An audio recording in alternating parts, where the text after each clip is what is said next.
Oh, that took a long time. Good afternoon, good morning, good evening, wherever you might be in the world. We're just watching Ian breaking something, as is its one. It's about, I don't know, 10 o'clock at night, 9 o'clock at night in the UK. And so it's time for Ian to break something on a bench.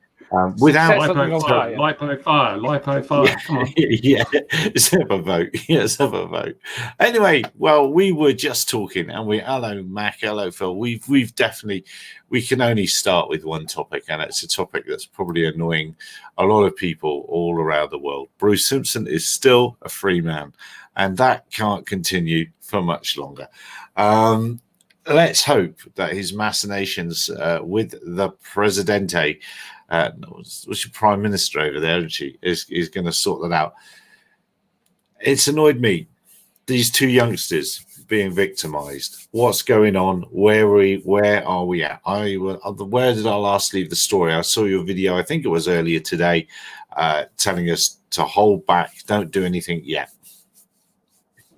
Yes, we're playing a waiting game at the moment. I have emailed the Prime Minister, and as I expected, her secretary or PA has read the email and forwarded it to the chocolate teapot that is the Minister for Transport, who I've already spoken to before. He's completely ineffectual. He's the guy that completely stuffed up a program called Kiwi Build that was going to provide thousands of new homes for Kiwis.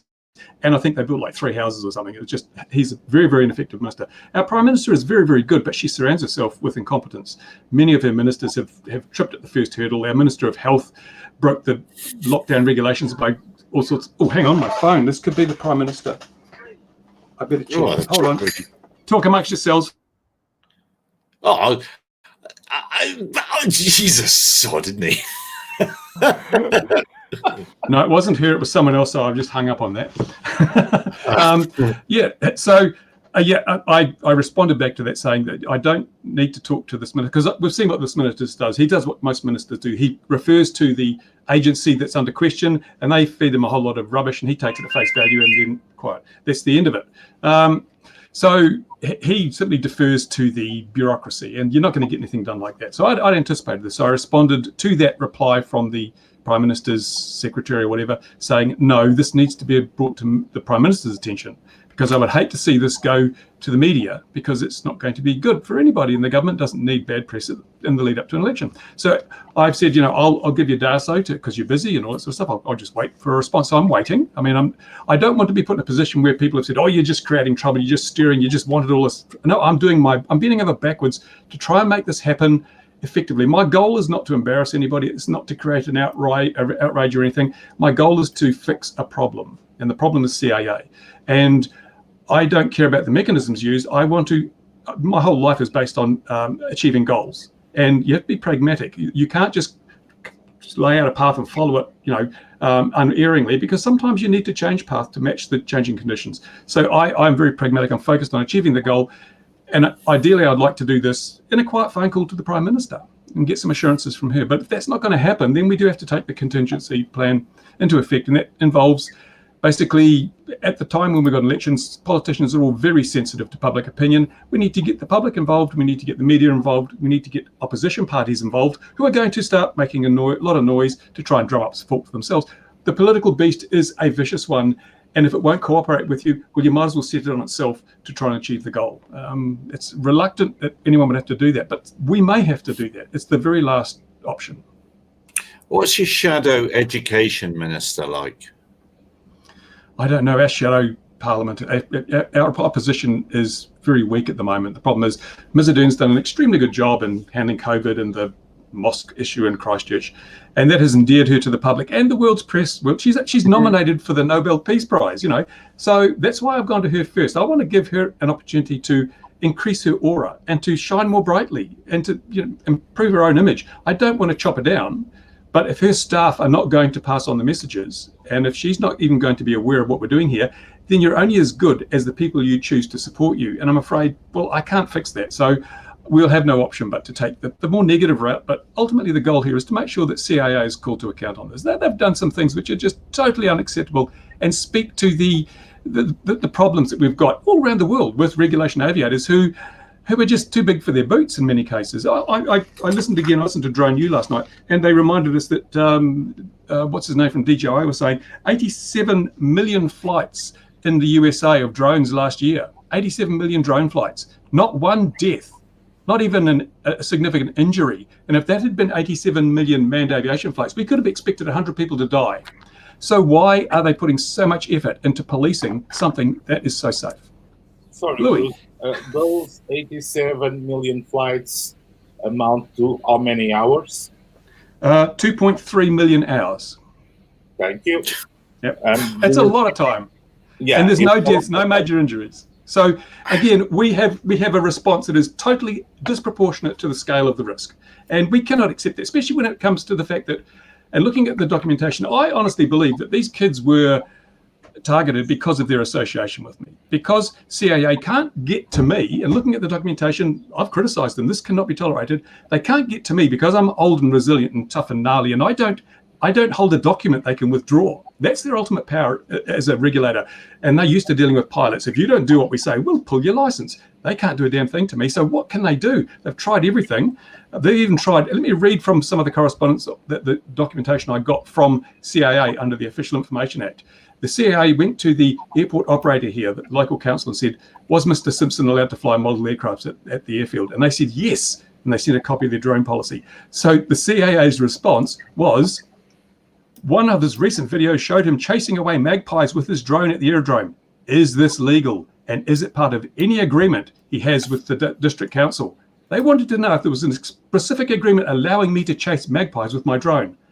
Seriously, I don't have an agreement that says you may do loops and rolls. Why would I need one that says I can fly? It doesn't dictate what I'm allowed to do when I'm flying, but they wanted to find some little flaw in what I presented as a defense that they could ping me on. They clearly have an agenda because I've criticized them. They want to get me. They can't get me directly. Are they deciding now to victimize children who have come to me for my help and support? And I don't know, but it speaks to a culture of bullying almost. And as I showed in my last video, it's not the first time they have been found to be engaged in a culture of bullying. I don't think that culture's gone away. After you, Louis. No. I was just trying to understand, given your not so peaceful interactions with CAA,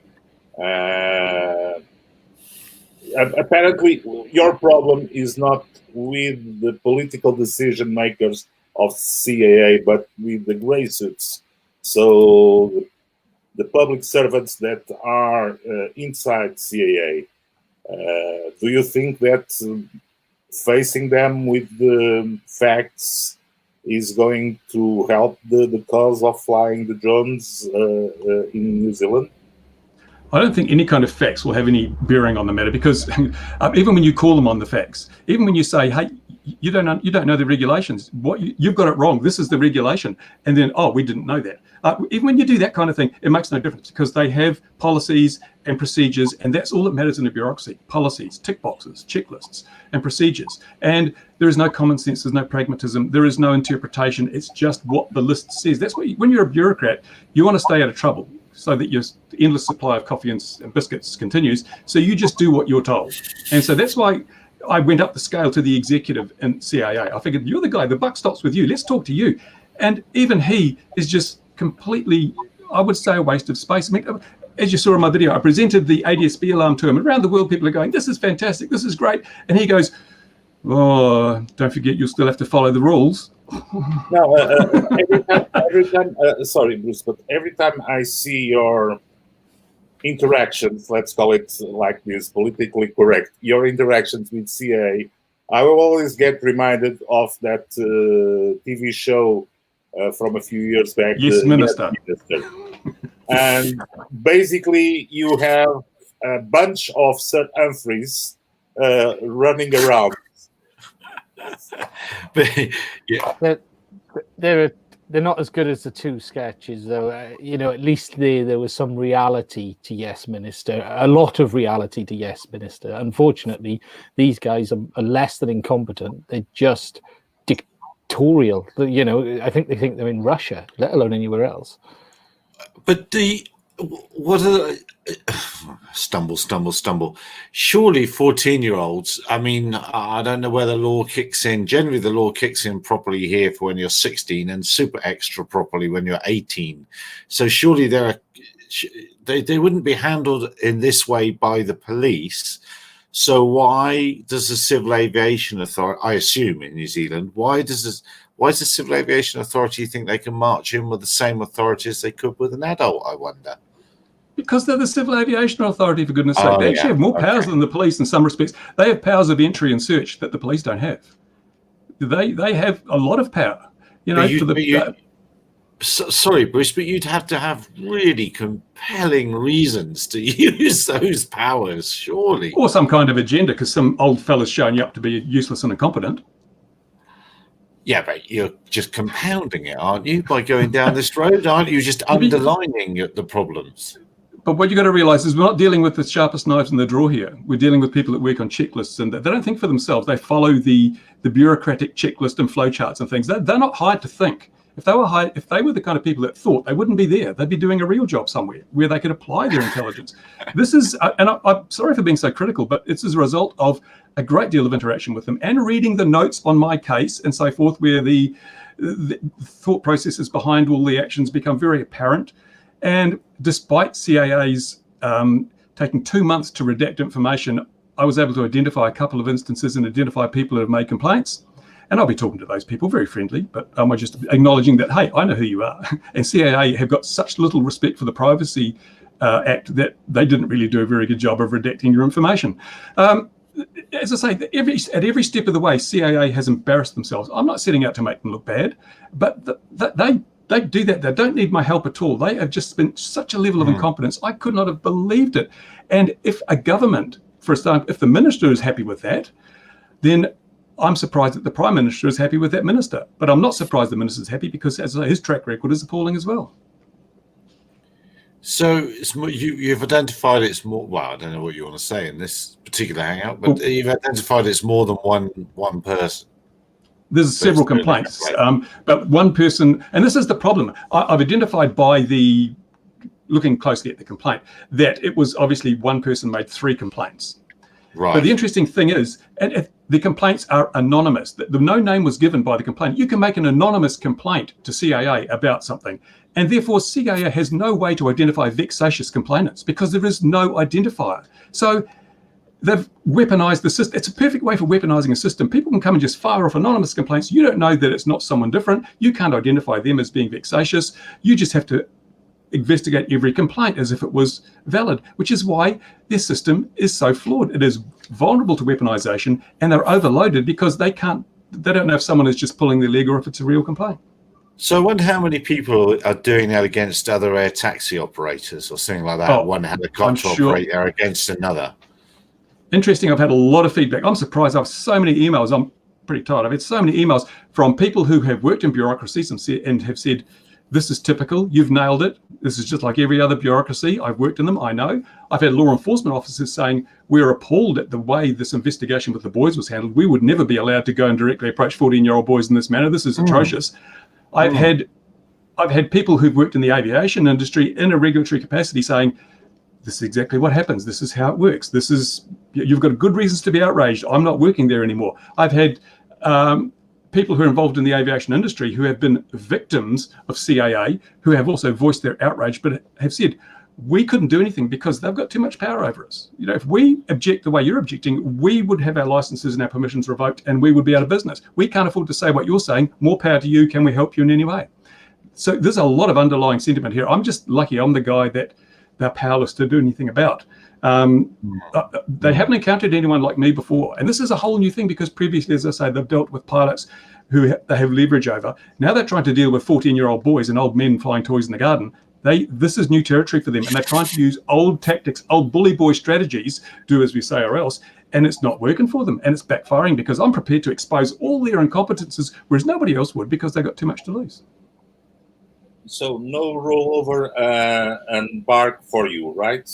You'll keep nagging them, and everybody else was rolling over, embarking as happy as they could. Yep. The thing is that one thing you realize with bureaucracies, they are bound and controlled by their policies. Policies are a weapon they use to hide behind. Oh, we have to do that. It's our policy. They don't admit that, oh, we can change the policy at any time. So we're just using it as a screen.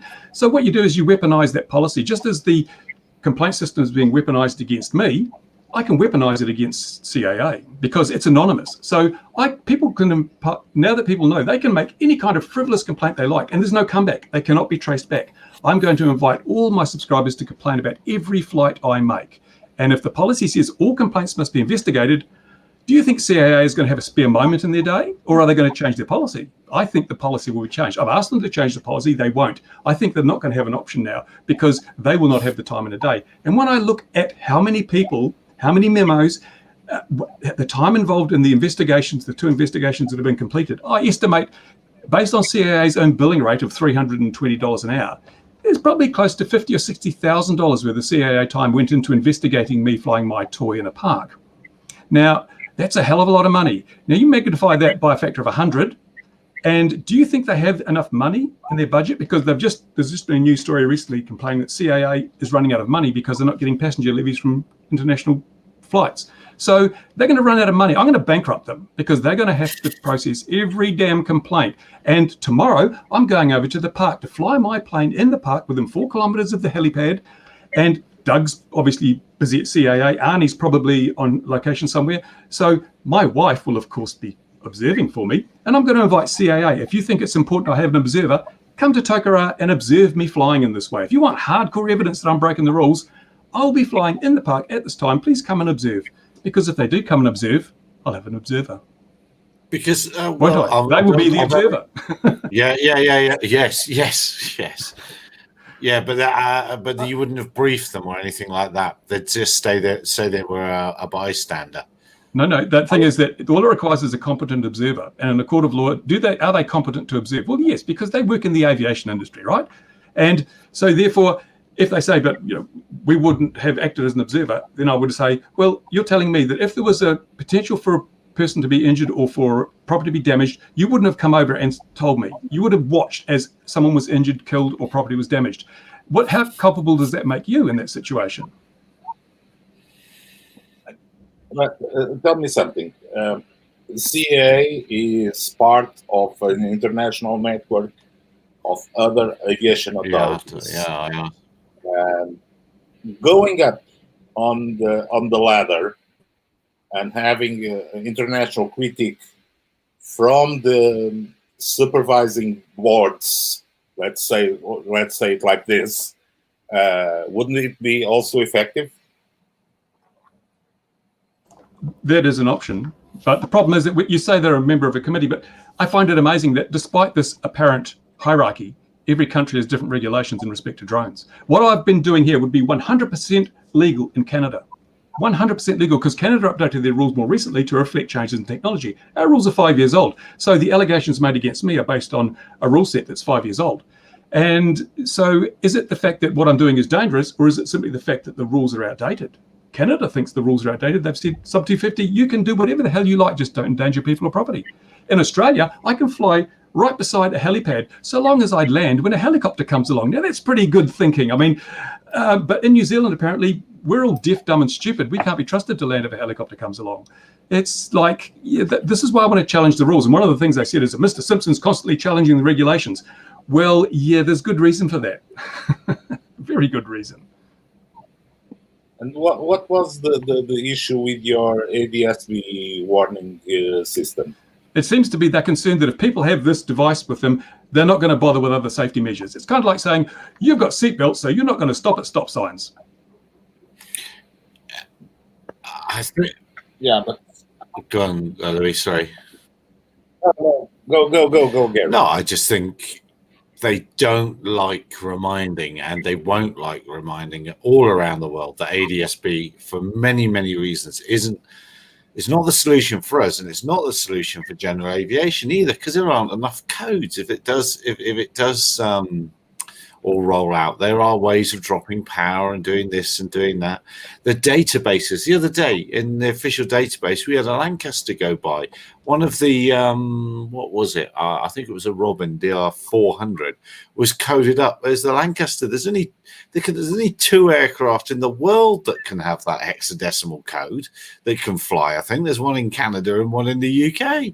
So it just shows you how poor the whole system is. Well, I could be careful of not sounding too, I don't know, nuts or tinfoily, but it's rubbish. Because I did throw back at CAA's lap that if every drone operator in the world carries one of these devices, then the responsibility falls back onto the Manned Aviation Committee. Because remember, we only need these devices because manned aviation is breaking the rules and coming below 500 feet.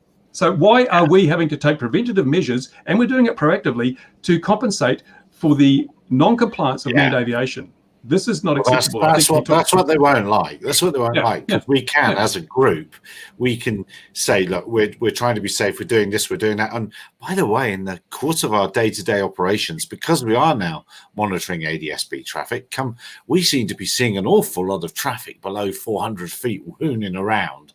What are you going to do about that, Mr. CAA? And they won't have an answer to that. Especially when I've told them that the system will be creating logs and they'll be submitted as complaints every time an aircraft is found flying below 400 feet without legal reason.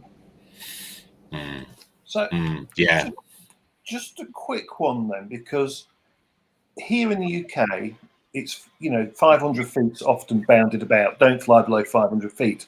It's actually 500 feet around a person or a vehicle or a car.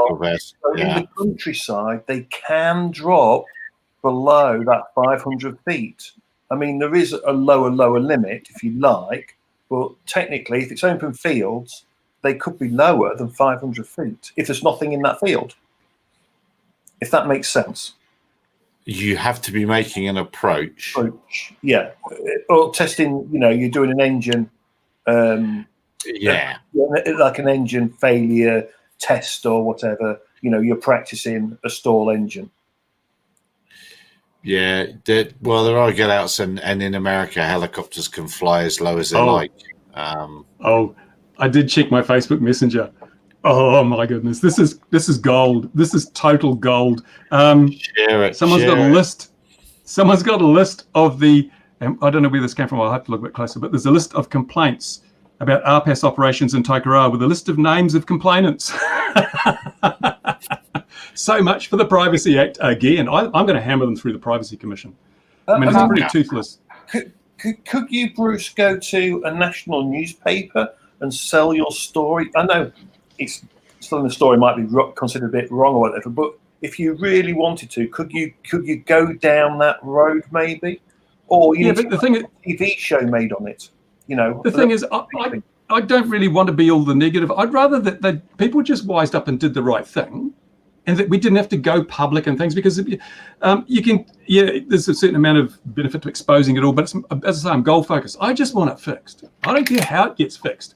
I would rather that I got a call from CAA and a call from the minister and a call from the Prime Minister, and they said, look, we'll be there in 15 minutes. They have to have a chat and sort this out. And I could get assurances, ironclad assurances, and then we could all get on with what we're doing. And we can use that as a template for the rest of the world to review their own regulations. Because one thing I'm going to offer the Parliament, I want to go down there, I want to spend half an hour talking to all the members of Parliament, just explaining to them why this drone revolution just is not going to happen. And even if it does happen, even if our skies are darkened with Google drones, what's it going to do for our economy? Well, it's going to put a lot of courier drivers out of business, people who earn a wage at the moment and pay tax. And where do you think the profits from these operations are going to go? They're going to go back to Ireland, just like all the other Google revenue does. The taxpayer, they're not going to pay tax here. They're going to take jobs from people, and they're going to take the money back to Ireland where they pay very little tax on it. We are going to be worse off for this. We're going to lose jobs, lose industries, and lose tax revenues. They don't realise it. They've been lobbied by the slick suits saying, oh, this is going to change the world, and you can be right up there leading the world, and it's going to create all these new opportunities. Yes, opportunities for the people that already have a lot of money, like Google and Amazon, but not opportunities for the rest of the people in a country like New Zealand or any other country, to be honest. So they've been whitewashed, they've been hoodwinked. They honestly believe drones are dangerous because we've read it in the paper, Daily Mail, can't be wrong. And the opportunities, the commercial opportunities are immense. We're going to have flying taxis and all that sort of crap. I want to put some reality into their world and debunk all this stuff. I'd like 30 minutes in front of Parliament just to show them the realities of the situation, explain to them. And remember, I have no agenda. I'm not selling anything. I'm just looking out for the best interests. Everyone else has got an agenda. They've got some reason to do this for their own benefit. It's no benefit for me. My Parkinson's getting so bad, I don't fly very often anymore. So it's not even as if I'm going to be able to fly more or anything. I'm not. I just want to make sure that there's a bit of common sense and justice in the world, and that 14-year-old kids are not going to be harassed for doing the things that will make the whole technology advance and assure the continuation of the aviation industry. So all the other guys that show up in some of your videos, like those guys from the jets and everything, aren't they getting reported to the CAA too? No, it's very personal. It's me. Remember, I am the guy who speaks out. I'm the guy that criticizes CAA. Therefore, that's the only person they're interested in. You know, they're not interested in anyone else. But somebody's got to make that complaint. Sorry, Bruce. Somebody's got to make that complaint, though, haven't they? I mean, the CAA are reacting to a complaint, so it's some people are hacked off with you, and not just the rest of us. Not unreasonably, yes. Yeah, exactly. Yes. But that is the thing. I mean, I do piss a lot of people off. As you've probably been aware, I don't tolerate fools lightly. I mean, I just want people to do their jobs. And the reason I have conflicts with councils and with government agencies like CAA is when someone gets paid good money out of my pocket to do a job and they don't do it, I've good grounds to be pissed off with that, because they expect so much from me. If I don't comply with what they say, I get hit with a ton of bricks. Yet, as I said in my video, they're happy to enforce rules, but they don't feel they should have to follow any themselves. And that sort of hypocrisy doesn't carry any weight with me. That's the only thing that really gets me angry is hypocrisy, especially in a position where someone's got a level of power that's been gifted to them, not because they've earned it, but because of the fact that they're in a particular job. I can't imagine. I have definitely done a lot of worse things, and I definitely have had meetings with aviation authorities on the 13th floor with no biscuits, and I've not been treated as badly as these lads. I haven't, and you know, they could have been. I have spoken to CAA Legal in the UK, who manned flying, and they've been perfectly fine. I felt perfectly chastened and perfectly worried that they would come and get me, but not unreasonably treated. And I would hope your education minister is going to get onto this, because, or the boys' headmasters, headmaster, just because it's not on. Even if they don't choose, even though they have nothing to do with aviation in the future, they've demonstrated that they've got some skills and some technical skills, and that could take them anywhere in any direction. Doesn't have to be aviation. And the concern to me is that we've seen a couple of boys exhibiting innovation and passion and creativity, and all they've got for that is being investigated by the state. That puts off others from doing the same thing. If someone's parent has seen these videos and the kid says, "Oh, I want to build a model aircraft," no, you'll get in trouble with that CAA. We're not having that. Go and build a model train set. That's the kind of damage that they do. I totally agree. It's so frustrating. These two 14-year-old boys, they went out of their way to get their parents to drive them. What was it, 3.5 hours, Bruce? Yeah, about 3 hours, yeah. About 3 hours, right, which is phenomenal distance, really. I mean, to a place where they knew there was an experienced person like yourself there to help when they needed it. You know, they knew they could fly there because the drone code, you know, you got the rules, you could fly at the airport, not a problem. Everything box is being ticked, hand over fist, really, just to go, yes, yes, yes, yes, yes. And then the CAA decides that they want to go after two 14-year-old boys. It is absolute that whoever thought they should go after these boys should just about should, if not reprimanded, should be worse, to be honest, because it should ultimately that's got to be Dean Winter. It's his department. And when in the authority chain, the brickbats must always float upwards. Ultimately, who is in charge is responsible. It doesn't matter. It may have been someone else made the decision, but ultimately, if the policies are there, they should have been overviewed. And they can't hide behind policy on this one, because what's that? Yeah. They can't hide behind the policy, because even if you do have an obligation to investigate every complaint, you do your triage. You say, all they had to do is say 30-second phone call to me, all cleared up. But they didn't want to contact me, obviously, because I bite back and I stand up for things, and I'm not prepared to be bulldozed. So I guess they figured, we'll try and keep Mr. Simpson right out. We won't call him, we won't alert him to this. We'll just try and get in before he's even aware of it. But I was made aware of it. And therefore, and then for them to say, this doesn't involve you, we can't tell you anything. I was the pilot in command. I was there on the day. No, you cannot hide behind the privacy, hiding behind the Privacy Act, right? Oh, Privacy Act, we can't tell you anything. Yet, this document I've just received through Facebook, they have blatantly breached the Privacy Act again by disclosing all the personal details of people who have laid complaints against me. Seriously. But if the investigator, the worst bit is, the investigator, whoever investigated it, should have been going, right, they were 14, they were under Bruce's, he was looking after them, they were at an airfield where they could fly. At that point there, the complaint should have just disappeared. Whoever said, go and see those 14-year-old boys, that person that okayed that, they're the one that should be, it's just pure bad investigation. Yeah. But in bureaucracies, no one is held responsible for mistakes. There'll be a policy or a flowchart. I just did what I was told. I just followed the policy. You can't blame me. They can't follow it correctly, because if you followed that checklist correctly, and it would be, right, were they flying somewhere they were not allowed to fly? That is the number one question.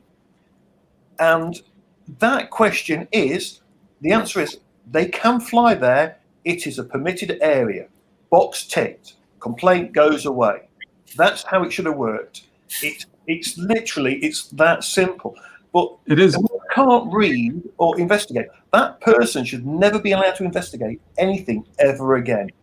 I suspect that the checklist goes, interview the subjects of the complaint. That's probably right up there in the top of the checklist. See if we can get them to incriminate themselves by sending them a questionnaire that says, would you like to be fined or prosecuted? Like they did with me, asking questions designed to incriminate yourself. And if you've got 14-year-old boys and you get those questions, are you going to say the wrong thing? But surely they can't do. I'm butting in all the time. They couldn't answer a questionnaire legally, could they? When has law got anything to do with it? They're not legally allowed to violate the Privacy Act. They're not legally. They have to reply to an OAI request within 20 days. They've done none of those things. They, as I say, they think they are above the law. They're above acts of parliament. They can do whatever the hell they like, because they're used to being able to get away with that, because nobody stands up and says, you can't do that. I'm standing up and saying, you can't do that. That's why I am in such trouble with them. That's why they hate my guts, because I'm the guy that's dismantled their authority. Wasn't there a newspaper article about the boys? Yep. And the newspaper already knows what's going on? They will. If we can't get satisfaction with the Prime Minister, that's the good thing. This has already got a hold in the media. The media have already published a good news story about this. So if it comes to pass that CAA has bullied these boys, which they have actively promoted and been doing a good news story on, they're going to follow that up. I really think that should have been done already. Because but as I say, I don't want to be seen to be the guy that's simply out there to criticise and bash CAA. I'm the guy that's out there to get the problem fixed, so this doesn't happen again. But what happens if the reporter sees this podcast or one of your videos? Well then all right. Good on him. Good on him. They won't be seeing this one. Have we lost our viewer? Yes, exactly. Be very unlikely. Yeah, it just stinks, isn't it? Right from top to bottom. Let's say the fish rots from the head. So the CAA's got to think. It probably is. Bruce, sadly, it pains me to say it, but he's probably exactly right. It probably is a super simplistic checklist that the inspector goes through without any thought or regard to the subject that they're calling. And so that would mean they haven't got a scouts and guides, schools. We all have to have child protection policies in place. I'm sure you must have that in New Zealand. And we have Privacy Act. I bet even the CAA has to have child protection policies in place for any children that might happen to be wandering around the main building there. So I bet it's in direct contravention of the goes to Google. Yeah, but you forget. Right. You forget. We're dealing with a culture of arrogance, a culture of hubris. They don't think they need to follow rules. They're an enforcement agency. They're there to enforce rules, not to follow them. And I honestly believe that is the philosophy. That's why there was so much bullying in the agency before. Remember, there was a newspaper report, and the minister found that there was a culture of bullying because the culture is, I am omnipotent. I can do whatever the hell I like. And if you don't like it, well, boy, you're in trouble. That's bullying. And that's the culture that persists to this day. Sometimes we are so lucky here in Portugal with our ANAC, our CAA, because all the guys that I've met of ANAC are pro recreational aviation. They just want us to be reasonable.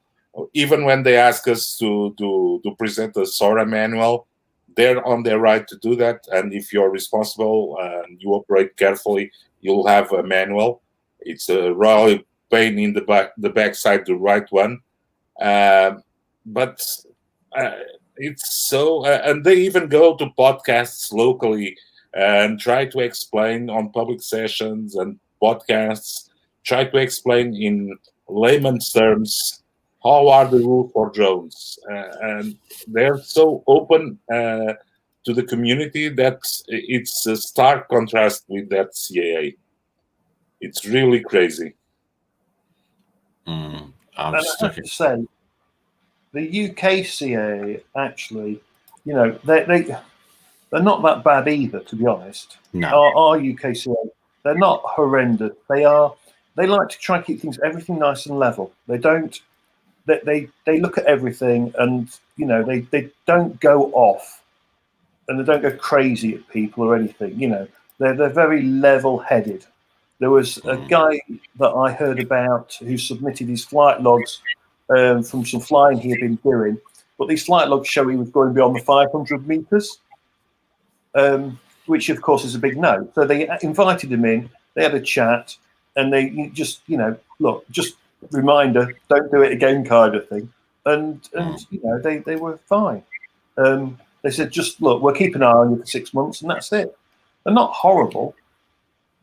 And Michael's saying, as I'll put that up again, the authoritarian, it's true, a culture of manned aircraft departments is founded on the basis that no one complains because getting grounded and lose their income, which is, And then I'll add to that the guys at the CA in England back in the day certainly tended to be some of the dodgiest display pilots around, some of the dodgiest air taxi pilots, and they ended up in the Civil Aviation Authority because it was poacher turned gamekeeper, really, and they would give you a knowing nod and say, I know what you were doing, just don't do it again because you might kill yourself for this, that, or the other reason.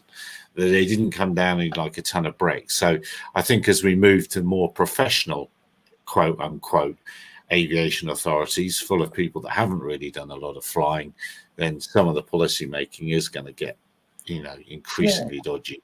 So the UKCA is often, it's tried to hold back bringing in more drone rules. A lot of people don't know this. They didn't want to bring in half the drone rules that were coming originally. They've held back the tide for the model flyer more than people will ever know. They have fought the model flyers and the drone pilot side more than they'll ever know. It's just, it is quite interesting. If you just get to talk to the right person, you can suddenly realise, that they are really good people. Well, they are here anyway.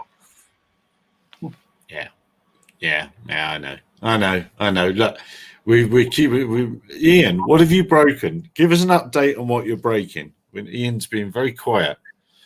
I'm just listening. I'm actually breaking my website because I've actually logged into it, which I haven't done for about 6 months. Had to be something. Tells you how often Gary, you run a successful blog. I run a blog. that's about how it goes. Notice how interesting the speed of light and the speed of sound are quite different where Ian lives. Is it? I've got audio. It's not bad for me. It's not bad for. I'm not noticing that. It's just Bruce. Can you wind it up to about a week? It'll be great for me. It'll be. I might. I've decided there's some people I need to ban off my channel. The list grows every minute Bruce talks, but no. No, I was just logging into my website. I've just been listening because it's just, these are, what were they, 14-year-old? Did you say, Bruce? Yeah, look, these are 14-year-old kids who are venturing out into the start of a hobby which could lead them into their careers. How many people in aviation started their careers flying model aircraft? How many people on telly? James May, all of these people. And what they've now had is a authoritarian regulator stamped down on them. There's no education here. There's no let's have a chat. This is, we are investigating you because we think you're a criminal, and that's how this is. And there's no other way. It's disgusting. There's no other way. They should be ashamed of themselves. Frankly, I don't even know how that organization is fit for purpose right now, because aviation learned years ago that it was not about blame. It was about learning, because when we have a culture of blame in aviation, people say nothing and aircraft go down. What we've learned is that by having an open culture of learning from mistakes, then we increase safety and we save lives. And this organization just doesn't seem to be part of that. I know. I was hoping that Tom Pills was going to join us tonight from Australia. He might yet still. I can't tell. Probably very early there for him, I guess. Or very, I don't know. Must be later than Bruce. Anyway, because they've got some interesting taxes on their way for their model aeroplanes. Did we all see that? Yeah. And I think tonight, in fact, it might even be now, because it's now tomorrow, isn't it? In Australia's behind us. It's still early over there. Is this? But yeah, up to $300 a year. Only three. So I've kept it. Yeah, it'll be cheap. And is that per model, isn't it? I think. And I think that 300 is the total, so you can have a lot of models. If you've got a lot of models, you must be really rich. You can afford to pay $300 a year just to use the air, $300 a year to use the air we breathe. They said they'd be taxing the air we breathe, and they've done it. So everyone was complaining. How much should we have to pay, Mark? I've actually forgotten how much it was now. We were going to pay 17, weren't we, or something? Yeah, that's it. 17 quid, something that we've paid. I'm trying to remember, and everyone was kicking off about that. 300 quid is a bit heavy. It's a tad on the. I think once you get over the 40-50 pound mark, that suddenly becomes, let's be honest, anything below 20-30 quid, you're not going to blink too much about. Ignore the if I should have to pay or not element. 20-30 quid in a year, you're just going to go, okay, I have to do it. That much money that's over the cost of a renewal of a PFCO. And remember, it's not about how much you pay, it's about what you get for your money. What are you getting for your money? If you're a recreational flyer in Australia, what are you getting for your money that you don't already have? It's not like they're building a $2 million database with a Raspberry Pi on a bedside table or anything. I've forgotten about that. Yeah, but those consultancy fees I charged, Bruce, were massive. I had to pay for the Ferrari somehow. Can I just say, I was actually in a meeting and we got to ask questions, and I says, why did the system cost 2.2 or whatever it was million quid? Yeah. And the people that wrote the system were in the room, and you get to go, why did it cost so much? And the answers were along the lines of, well, it has to go through like 2 government tests. It has to go through all this kind of stuff.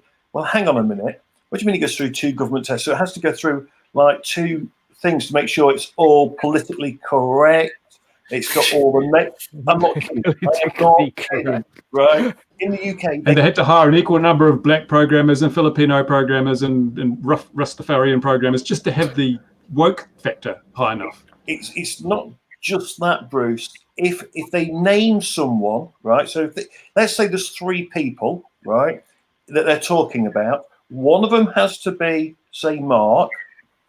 One, and this will sound bad, and I do apologise. This is the way it is.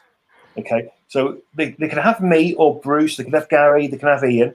Then they'll have to have someone called maybe Lynn, like Lin. So they would be from an ethnic minority.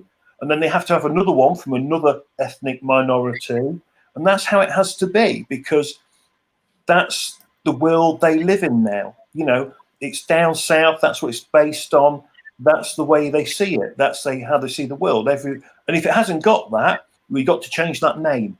You know what I mean? You couldn't have Gary, Mark, Ian out flying together. That wouldn't be allowed. It has to be. So it has to go through all these things and be changed and adapted. And it costs 2.2 by the time you're done. I want to know when my consultancy fee is, because I beta tested it. So I want to know when my fee is for testing it, because if someone scraped 2 million quid, I want 50k for that test. I did. You're lucky they didn't charge you for the privilege. Yeah, I gave them honest feedback. I gave them a list the length of my arm. I should have charged them £10 a word if I'd have known it was that money involved at the time. Well, you should have charged them for everything they implemented off your list. That's what you should have done. And then you think fortune. Do you think they actually listen to feedback? Well, they did drop the price to a tenner, didn't they? So they didn't charge us 17 quid. They did take the £10. Yeah, but that's such an old strategy. You threaten to do this when you really want to do that. And then the people complain, so I go, oh, we'll only do this. And people go, oh, that's okay. But if you'd said you were going to do that to start with, they'd have still complained. So it's just that typical salesman tactic. Start high and settle where you really want to be in the first place.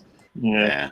And I see somebody else, and I can't remember what the infraction was. There was some model flying incident in the UK or drone-based incident, and a couple of model flyers that were registered were tapped up by the police straight away, just for living nearby.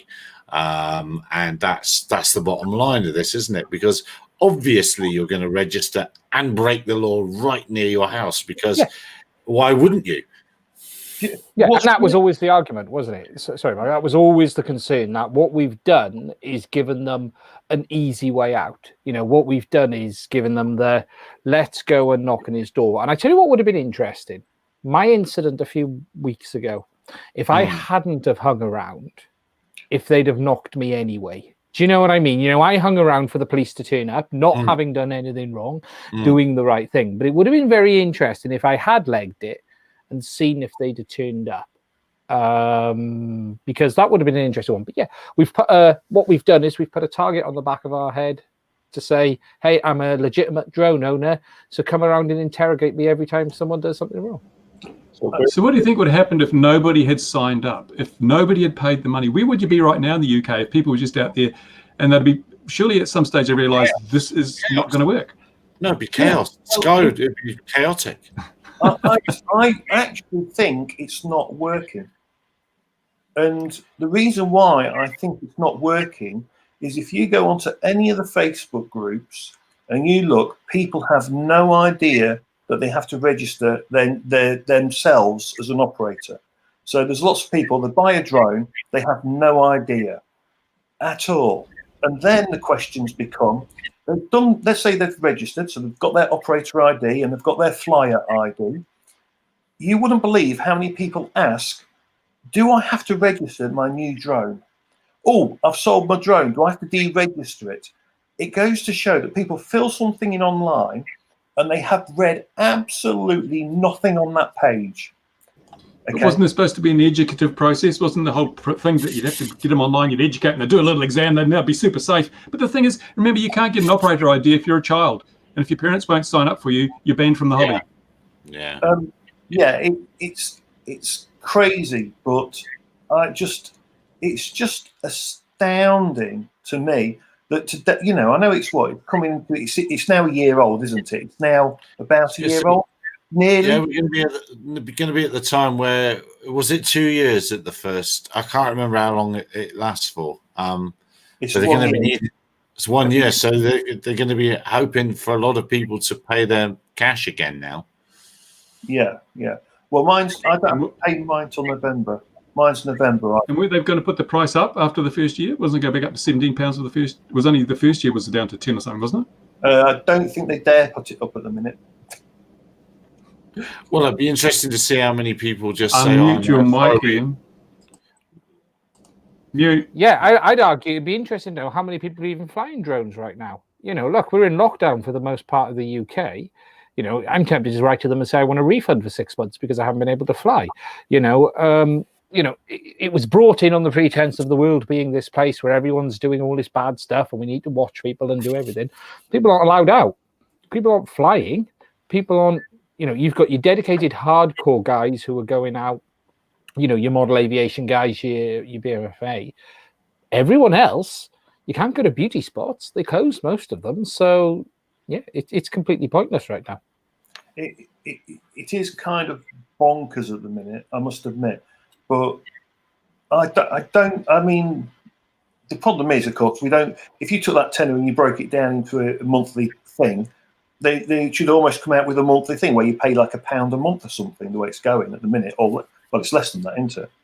And we want those 3 months or we want those 6 months back. We've not been allowed out to fly.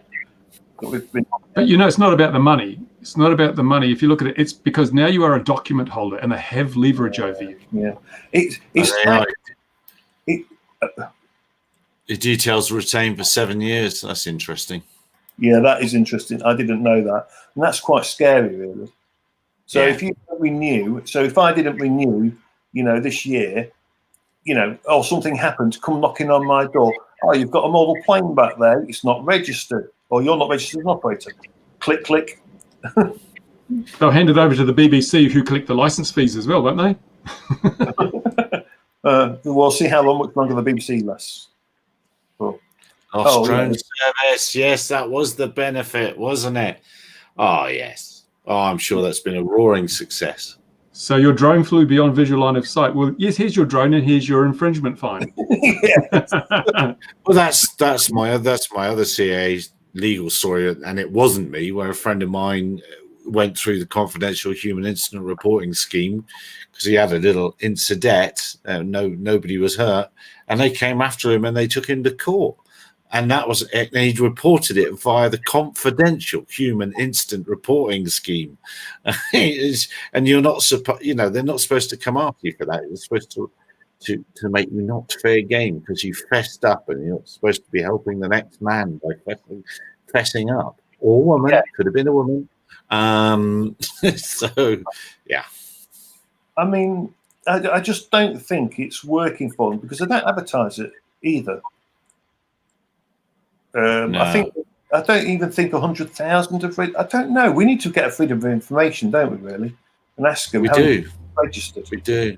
No, I wonder how much impact DJI's Mavic Minis had. The sub 250, quite capable drone, and you fall under the net. That won't matter come the 31st of December because anything with a camera has to be registered come the new rules in December. So. They are out to make sure that everyone registers if it's got a camera. So all the racing guys, everything has to. But the police don't know. When I got pulled, the guys hadn't a clue. And I'm not, nothing against. They were fantastic. It was a pair of fantastic officers I dealt with. It was a thoroughly enjoyable experience. You don't mind dealing with these things when it's fairly easy and straightforward. But the poor buggers were clueless what to look for. I stood there and went, look, here's my flyer ID. It's on the aircraft. It's, taped on here. And they went, basically, so that's your license, is it? Did they have Kiwi accents? They weren't previously working at CIA. You said they were clueless. No. But, they have so many other problems right now. They're not going to be able to understand. Hold on, is that a C1, C2, or C3? Oh, no, it's in the transitional class because it was manufactured before 2020. So actually, you're only able to fly. They're not going to have a clue. The worry is, though, that they say, well, we'll let the court sort it out. Well, you may, with a PFCO, you will fall under the CAA's remit, but don't forget that the CAA don't have, and the DFT, more importantly, haven't said that the C2 markings are 100% guaranteed to come into the UK. If we leave the EU without a deal, there is a chance, and it is a slim chance, granted, that C2 markings may not apply here, or they may change it slightly. Because I asked them, I says, how do I get an aircraft C2 marked? And the DFT went, don't know. Not at the minute. They were very much like, at the minute, we can't say definitively because of Brexit. And the reality is they don't know. No one knows. There's a reason there is not one single aircraft been manufactured yet, and you will not see it for another 2 years either, because DJI are not going to go out their way to do anything. What's the point? I think what could really kick her up everything, or kip at everything, is if all the manufacturers just went, no, we're just going to make them and we're not going to CMark them.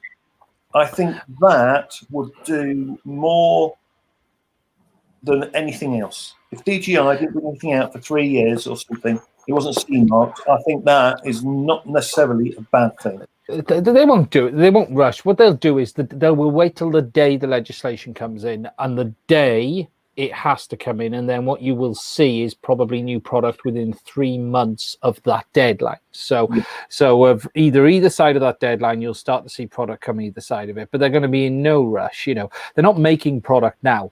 They're not going to rush product out to, you know, the world's in a complete... Mavic 3. I've seen pictures and everything. I've seen all about it. You know, no one knows what they're going to do. However, I would be astonished if we saw a new drone other than something for the Christmas market. And I think the Christmas market is going to be a Mavic Mini facelift upgrade, something low cost. You know, they're not going to put £1,000 drone out. People are losing their jobs all over the world.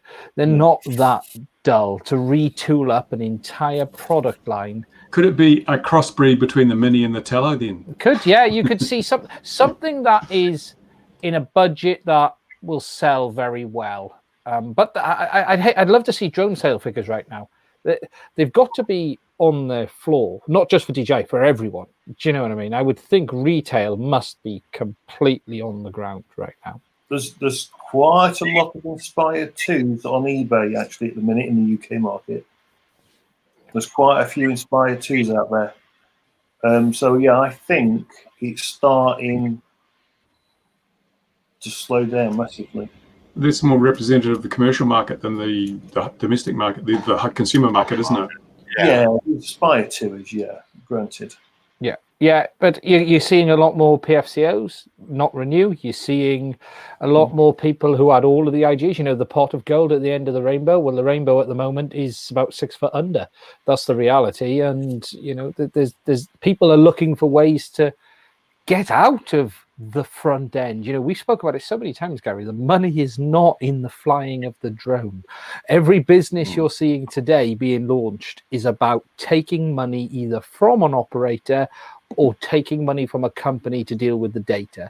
Very few are creating products for commercial operators to go out and fly with right now. Everything is about processing data acquisition. Okay, you got Skydio doing their enterprise thing, and you've now got this new free fly aircraft. But again, that's not general commercial operator. That's still a high end. You know, it's coming with a 4-gram camera on it. So, you know, the reality is everyone at the moment is trying to find how they make money in the drone industry. And the reality is, other than the companies like Louis, who have massive contracts, massive customers, your standard commercial drone operator is just not able to earn a decent living. I actually have to admit, because I've started doing some new videos and stuff, and I'm going to do a video on starting a drone business, you know, from scratch. If you're going to do one in the UK, I'm going to do a video on that because it's, you know, it's going to be interesting. I've just got an email from somebody. You know, a lot of people complained about my garden flight, as I requested them to do, about my little drone in the garden flight. CAA has just responded to them all, thanking them for their complaint and saying that the information we put on record, and putting everybody's email address in the 2 lines. So they have shared the email addresses of everybody that complained with everybody else that complained. I think that's a breach of privacy. To be totally honest, I don't think they should be doing that. So another own goal from CAA. Nobody can now say that they are not incompetent. Nobody can possibly dispute that. So is that the leak you were saying? They've shared everyone's email address, or is that on top of what you were saying? I think that's a separate one. There's a different one, or maybe related to that one. I'm not sure. I haven't looked closely because I'm busy paying attention to whatever Ian was saying, and I don't know what it was. Yeah. So, but anyway, it is like huge. You can't competence, laziness, incompetence. Sorry. In you, it's part of the process. It's part of the process. they have the checkbox. Send Yeah. reply to. In the EU, that would be That's the very, breach of GDPR. very big Yeah. fine. Well, of course, some of these people these email addresses do belong to From EU the countries. EU, so that is now a breach of GDPR. So I hope you- they're going to complain. And Have you found Gary Mortimer's email address in the Bruce on the list of people that complain? I haven't looked. It's a very long list. We better get worried. And by the way, No, but that list is the list of people that you asked to complain. So in actual fact, what that list, Bruce, is your Christmas card list. You should be emailing everyone there. Thank you very much for complaining. That would be fantastic. Send them all an email. Just Thanks very much for complaining. And what is missing now is a second email doing a recall of that email. Yeah, that's how it usually Apologizing for doing that. Yeah, that'd be the way to do it. Oh, that including the addresses again. That would be fantastic if you just replied to everyone. Day one, isn't it? Even I teach primary school children not to do that. That is a bit day one. It's day one, morning one, emails. Okay, everyone. And the really worrying thing is that these people who've proven they have so little competence in so many areas deign to tell us how to fly our drones and models safely.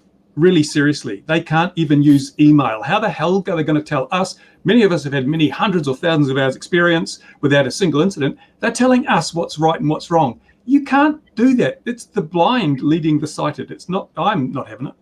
And by the way, is that email from a corporate or a personal email at CAA? Stops himself saying it live. Just checking. It's from an address at caa.gov.nz.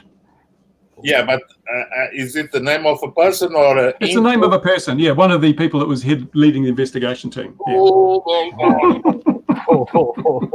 So a head is on the block. I am tragically upset by that. It's interesting though that all this information in email seems to be arriving today. So obviously things are moving. So you've had some yesterday, some today. So stuff is occurring. You plainly have rattled the cage enough for them to be taking note. Good evening, Philip, in the comments there to you from LinkedIn. So we've all got to talk nicely to Philip because he's on. Yeah. Philip's on LinkedIn. I doubt what one phrase that will never be heard at CAA is Bruce who? No, sorry. It's The Simpsons. It's The Simpsons. Yes. Bruce Simpsons. Yes, we know him. Who's Bruce? Is that Homer or Bart? Neither of them. Oh, come on. It's endemic to public service though, because when I was having dealings with the tax department here in New Zealand, they got my name wrong too. It's like nobody gives a damn, or is it just their way of showing discourtesy? I don't know which it is, but it is endemic. Gosh, what a wow. And you heard it here first on SUAS News.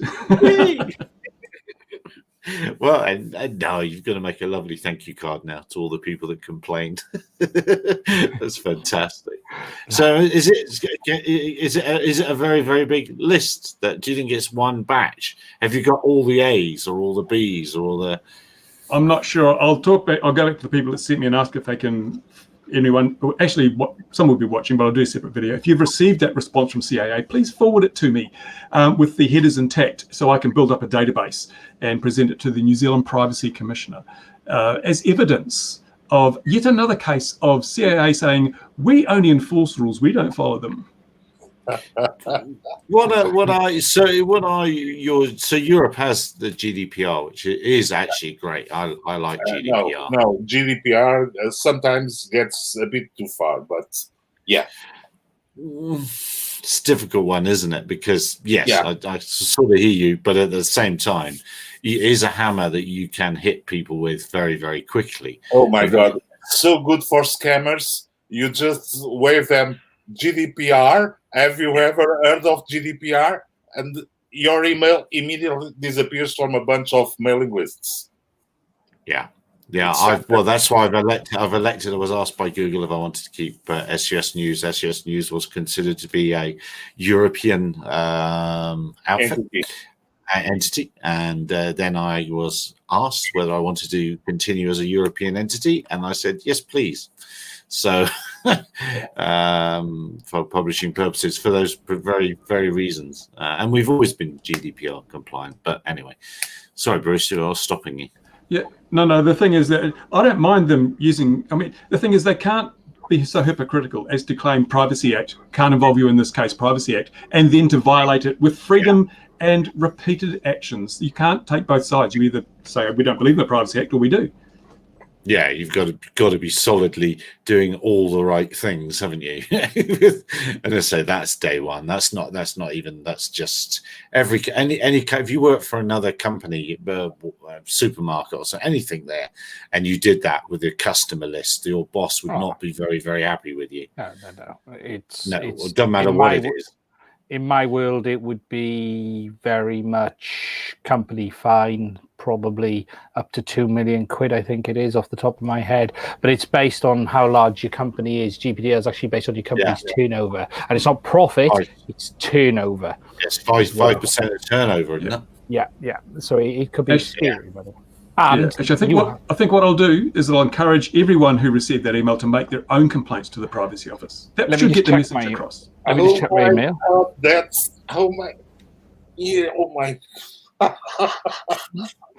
And the interesting thing is you are also required to self-declare. So if you find a breach, they must also hold their hands up to it. They don't have to. They should not wait for someone to complain. They should self-declare that someone's privacy has been breached. That's under GDPR, though. Yeah, rules are a bit different here. Yeah. But I mean, the best way to deal with a delinquent bureaucracy is to set another delinquent bureaucracy onto it, and that's what we're going to do. That's brilliant. Oh my God. Make sure there's no backdoor into the rest of the system. The trouble with the group of dear viewers and all that I hear, it's a technically minded people, and there'd be enough people here that could do some serious investigative work, I should imagine, in the background. We need to get Kevin involved. I know, that's what I was thinking. Yeah. He really knows how to cause trouble. You thought they must have a DJI drone there. I will get hold of DJI and just get them to forward the footage to me. Isn't that how it works? Absolutely, something like that. Wow, who knew that this would do? Let's follow up, and you're the LinkedIn guy, Gary. So let's follow up the new vacancies at CAA in New Zealand. Well, let's face it, they did have the job vacancies posted last time they started my investigations, because clearly they were short of staff. So, Bruce, when are you applying? I'm not at work. Do you think I'll work there? I don't want to be corrupted by that kind of culture. No way. Change it. You can make it better. But it does, in a weird way.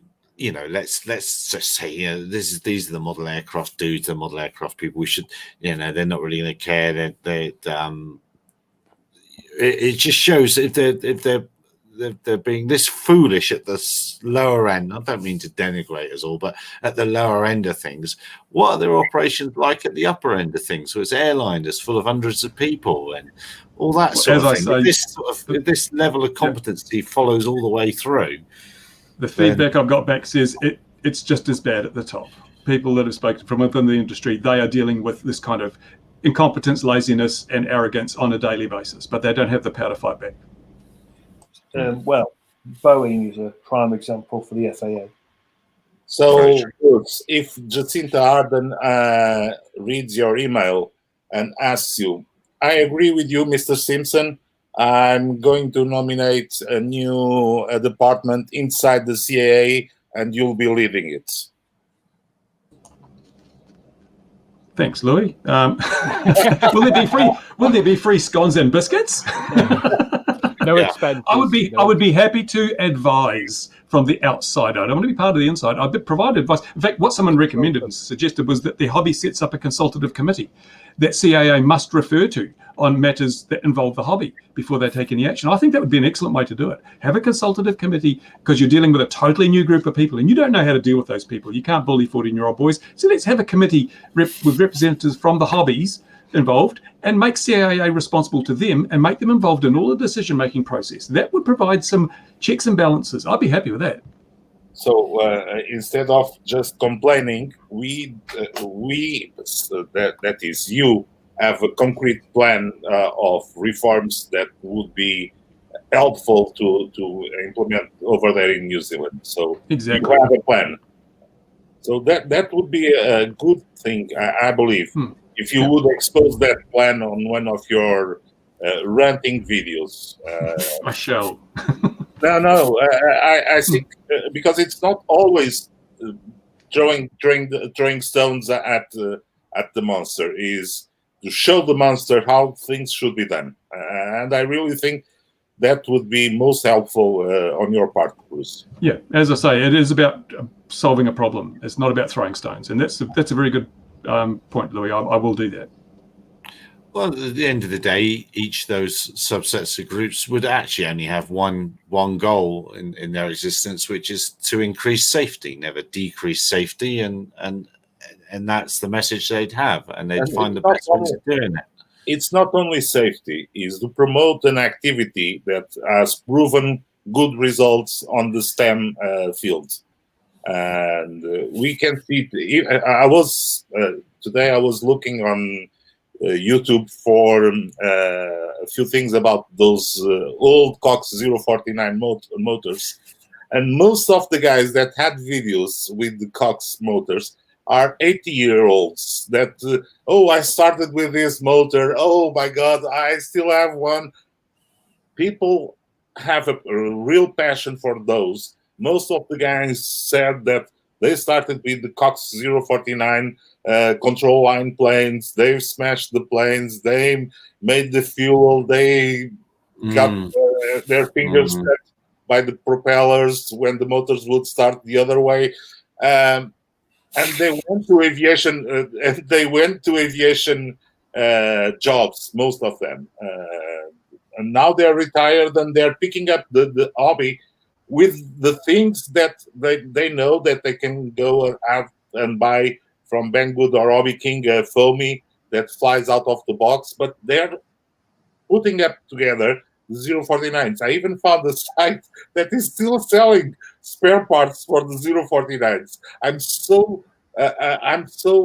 frustrated because they don't sell the plastic kits, because I wanted to rebuild my P40 Tomahawk. Yeah.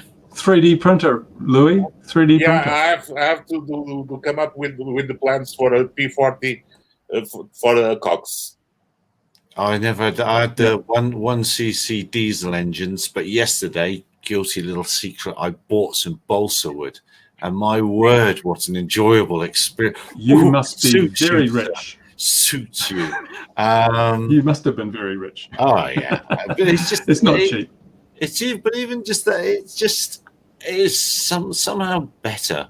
It's somehow better than foam. I don't know why. You're showing your age, Gary. Just showing your age. You're right. It's different skill sets. It's the whole foam revolution thing has been great because it's provided easy entry, but there were more skills to learn, different skills to learn using wood and so forth. And like yourself, Gary, I lived in a country where diesel engines were predominant.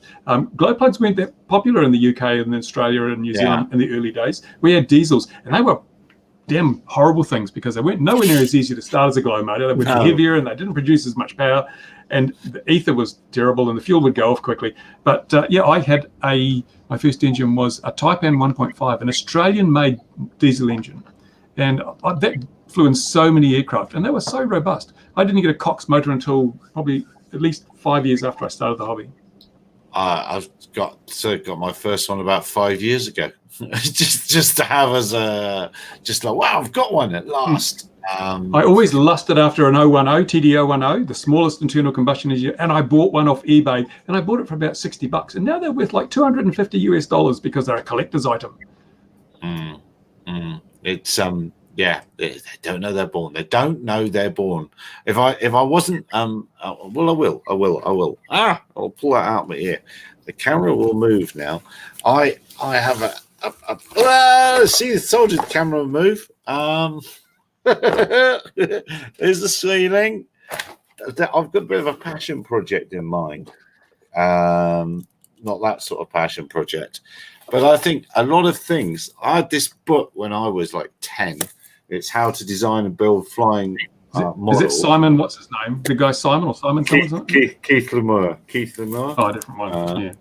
I had the one from the guy Simons. It was really good. Forward by Ron Moulton, and there's a lot of nonsense being built these days. That if you should just be able to build it like this, and a lot of stuff that people are trying to sell into Africa that is just like. Where do you imagine people are going to get the filament from, or they're going to get the power from, or this and that and the other? And I really think if you should be able to build something with wood glue by candlelight with wood glue and a Stanley knife. Here's the comparison. Here's the comparison. I bet a lot of people have still got the very first model airplane engine they ever started with, and the fuel tank to go with it. How many of us have got the first lipo we ever used? Nope. Yeah. Nope. That's true. Ian said it's on fire. Mine's went on fire about 3 weeks ago. And I'm just with kit. I don't mind. Northern Hemisphere shot there, Gary. Northern Hemisphere shot. That was great. Sorry, Mark. Go ahead, Eva. No, I was just saying that all my stuff, I'm not sentimental about it. Once it was done and I had time to get rid of it, it went. But building an aircraft out of balsa, it's amazing. You could build a 3-meter wingspan plane out of balsa, put some covering on it, and it would match most of the modern drones today. You could carry, you could lift, it wouldn't have a problem. It really wouldn't. People go, oh, this drone is going to carry 100 kilos. Well, tell you what, you can make it out of balsa wood if you wanted to, and a little bit of ply in there just to strengthen in places. Proper ribbed wing, really nice. And it'll match all this modern stuff for the most part. Just put a flight controller in it, off you go. Did you see iForce 2D's latest plane, the little T-tail glider he's built? No. That came in at 700 grams or something, and it's quite a big glider. I was quite impressed with how light it was. But I thought that's really light. But then I remembered that I built a 6-foot glider back in the 1970s and had a wing loading of 8 ounces per square foot, which is what his glider has. And that was the balsa and film and so forth. Because I've been thinking recently with the 250-gram thing, which hopefully will come into New Zealand, of building an FPV model specifically to keep it as light as possible so I can build the biggest sub 250 I can. And I was going to use balsa and carbon for that because spars use carbon. Some of the kits these days have carbon for spars and leading edge and use balsa for the ribs and film covering. You can make an incredibly light model doing that, and very strong too. I'm trying to find the wing loading chapter. That'll be now. It really is amazing, to be honest. I remember flying someone's 5-meter glider back, and that caught a thermal, and I was like, oh, fiddlesticks. Because you catch a thermal with a 5-meter glider. They're a pain to get back down again. They are, aren't they? Yes. And it's hard to stay under 400 feet. Funny enough, in the UK, sub 7 kilos, you could go as high as you could see it. So, this 5-meter glider, I'll tell you, when a 5-meter glider looks the size of a pen in the sky and you're looking straight, that's a tiny. I know. We used to fly to the limits of visual line of sight with very large gliders, which must have been at least like 2,000, 2,500 feet above ground level. And I don't recall any airliners falling out of the sky back then. And I find it interesting in the UK that you can fly higher with FPV than you can fly line of sight. Well, that was because of Simon Dale. Simon Dale and all the good work he's put in. I mean, good for him. And what's kind of really amusing, but not maybe, if you fly an FPV plane, you can go higher than 400 feet. However, if you're flying a multi-rotor, they capped it. They literally said, if it's a multi-rotor, that's it. 400 feet is your hard ceiling. But if you've got a model plane or you've got an FPV plane, 400 feet, not necessarily your limit. And it's because the rules are made by people who don't fly. Yeah. To Hosing some, with rain here. If I disappear, it's because our internet has slid down the hill. It is hosing with rain here. Hosing. oh, And we'll storm tonight, tomorrow. this comes about, I think it's 8 kilometers to the tower. Yeah, but it does struggle in the rain. So I suppose to that end, that'll help me start thinking that well, what other actual news have we seen this week? I've seen the Parrot USA on sale at Rocky Mountain US for $7,000. So now we have a price point for the Parrot USA. And we are always moaning about drone this and drone that. Can you share that link I sent you? Yes. So, and sometimes I got this on a local newspaper and I went after the site. And sometimes drones are in the news for good things. Although I would question some of the awards here, but yeah, it's a different perspective. And sometimes drones are in the news not for breaking the rules or being somewhat not in the best eyes of the people. So nice imagery from the Drone Awards photo gallery. Can you share the screen, or do you want me to share, Gary? I've put it up. Oh, share the screen. Oh, Yeah. Okay. All right, I'll do that. I was just looking at for Chris's new video, which is flipping YouTube. I've had no notification that that's there, which is annoying. It's annoying. You follow him, you click the bell, and you don't get the notifications. So sorry about that. I will look forward to watching that when we've finished. All right, here we go. This one. This is what you're talking about. It's the photos of the year taken with drones. So a special category of photos. You can scroll down and see the other photos, and nice, some very interesting pictures. This one, that one is a curious one because apparently is out nearby Australia. Shark eating Oh, nice. full of fish, and they form the heart. We cannot see. Oh, is that one? Hang on, that was the first one. That was this one. Oh, yes, I see it. Yeah. You're not scrolling the screen, Gary. Am I not? No. Is that because I should be I can see scrolling it. that one? There you go. I was scrolling the other window I've got it open in. Oh. I'm good at this, mate. Yeah, a good thing that sometimes we get in the news for different reasons. So congrats to all the winners. Some of the pictures are very nice. Although I think on these drone awards photographies, there is a slight tendency to do almost always top-down pictures. It gets a different perspective, yes. For those that are not in the business, it's a completely new way of seeing things. Yeah, but it's already a bit too much, always having those top-down images. Yeah, but then obviously it must be there must be the best images. They must be the most pleasing as chosen. Yeah, but there were a few that were not straight down. So I think we are getting better on the types of images that we are collecting with drones. So, one of the ones I really like is in the sports section, and it's the guy surfing and the wave and everything. That's really nice because it's not that top-down shot. So there's a really nice one with the surfer and everything, and that wave just looks stunning. And the haze coming off the wave with the sun just coming in from the top left. That I quite like that one. I'm sure I'll find. Sometimes we get good news in the press about drones.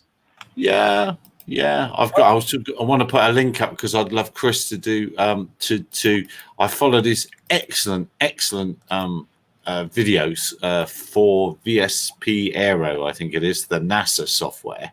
Now I've just been playing with this. I'm going to put this in here.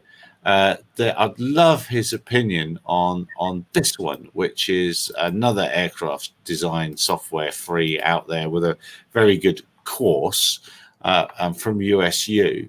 But Chris will make a much better job of explaining it and making it easy for me than I ever could. That's Aerolab from Utah State University.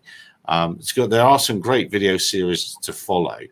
And I've just been playing with that, and I've been intrigued to know his thoughts on that. So there's some homework for you there, Chris. And also the full circle rainbow photos are pretty cool too. Yeah, so I'd love to know about that. Because but having said that, where's that book? This book's got all manner of simple rules for building model aircraft in that work. So you don't actually need to go too computer crazy. Just follow the simple rules that's in there. And yeah, but anyway, more of that in the future as I move to that. So what other news? Oh yeah, the cargo drone. We didn't speak about that. The one that's hopefully they'll come on and speak to us. I was hoping they'd come, but they're in a call at the moment.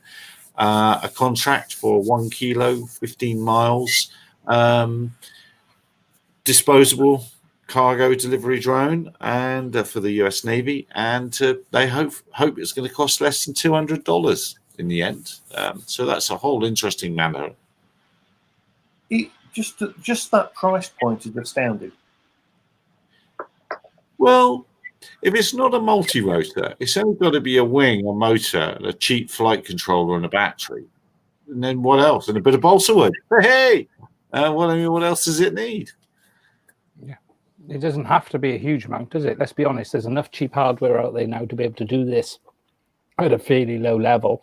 It literally, as long as you can make it fly, that's the goal. And $20, you got yourself an autopilot that'll do everything you ever need to do. Yeah, buy them in units of 1,000, and I bet they're $2. Yeah, it's so that's for the US Navy. So hopefully, someone from there will come on, talk about that, and that'll be that's quite an interesting numbers for the US Navy expected. Go on, mate. Sorry, I was going to say, did you see the Amazon drone?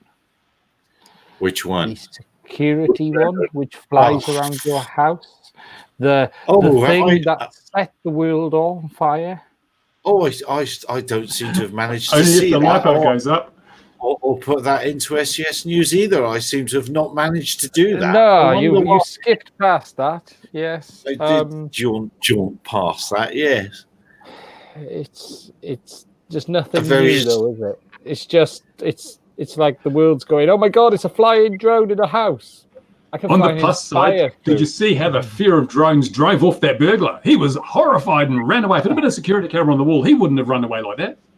No. I have not bothered watching any of that. And what I've thought of, I saw one headline which said, "Oh, you can worried that you've left the oven on, you can now order it to fly." And I was thinking, well, how's it going to switch the oven off? How's it going? No, you can watch it. You can watch your house burn down vicariously over the cell phone. Yeah. What do you think? Oh, another YouTube video. Yeah. Do you know what the biggest danger in the house will be to that flying drone? Cats. Yes. Yes. We all do That's it. interesting. My cat runs away as soon as I start a drone up. Even the little tiny one, it's gone. It just runs for the cover. It doesn't like them. And the fact if light goes down, because you can guarantee they are using optical, vision positioning system or whatever, because there's no GPS indoors. So for its positioning, it's going to have to be using optical flow.